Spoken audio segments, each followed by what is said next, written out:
Hello बच्चों, चलिए प्रश्न को पढ़ते हैं और समझते हैं। निम्नलिखित समाकलों के मान ज्ञात कीजिए। और हमें समाकल दिया हुआ है e की घात x, फिर कोष्टक में है x की घात 2 प्लस 1 और बटे में है x प्लस 1 की पावर 2 dx। ठीक है, हमें इसका समाकलन करना है।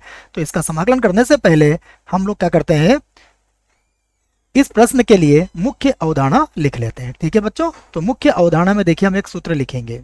तो प्रश्न की मुख्य अवधारणा देखिए, जिसमें हम एक सूत्र लिखेंगे जिसकी सहायता से हम इस प्रश्न को हल करेंगे। ठीक है, तो देखिए मुख्य अवधारणा में हम जानते हैं कि अगर समाकलन करना है हमें e की घात x और ब्रैकेट में है f(x) और फिर है f डैश x dx, तो इसका समाकलन होता है e की घात x f(x) और प्लस c। तो ये सूत्र हमें याद रखना पड़ेगा। ठीक है बच्चों, अब देखिए प्रश्न को लिखते हैं हम।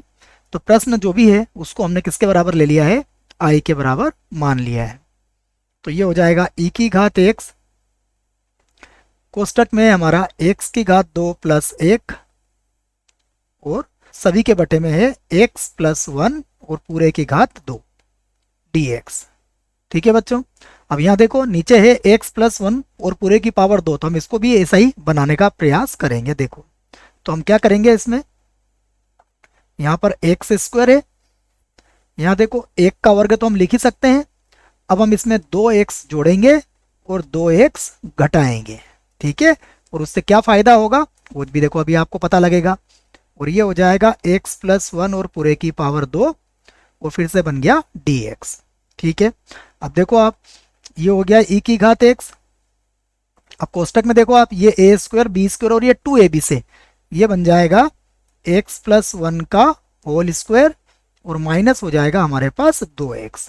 ठीक है बच्चों, अब हम क्या करेंगे, इसको अलग अलग कर देंगे। ठीक है, और ये हो गया dx। अब फिर से देखो e की घात x, तो वैसा का वैसा आ जाएगा। हम x प्लस 1 की पावर 2 के बटे में x प्लस 1 की पावर 2 लिखेंगे तो यहाँ कितना बचेगा, यहाँ बचेगा 1 और यहाँ हो जाएगा माइनस का 2x और बटे में आ जाएगा 1 प्लस x की घात 2 और ये हो गया dx। अब हम यहाँ क्या कर सकते हैं, e की घात x को अंदर गुणा कर सकते हैं। ठीक है, तो देखो क्या मिलेगा हमें, तो यहाँ मिलेगा हमें i बराबर,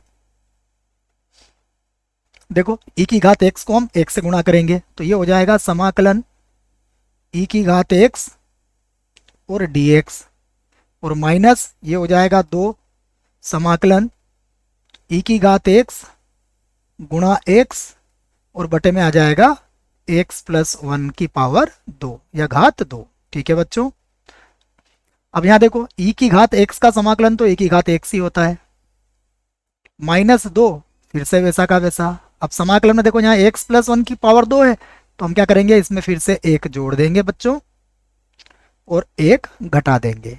ठीक है, और बटे में कितना आ जाएगा, x प्लस 1 और पूरे की घात 2। ठीक है, और सभी के गुणा में क्या चल रहा है हमारा, e की घात x dx।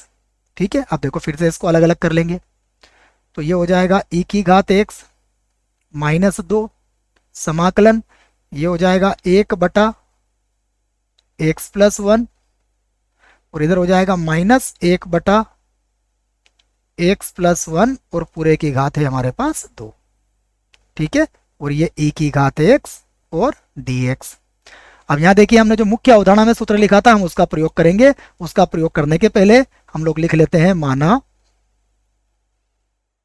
f(x) हमारा किसके बराबर है, 1 बटा x प्लस 1 के बराबर है।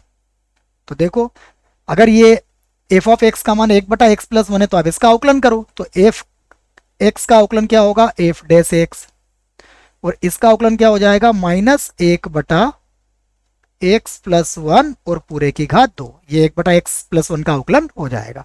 तो आप यहां पर मान रख सकते हो। देखो तो अब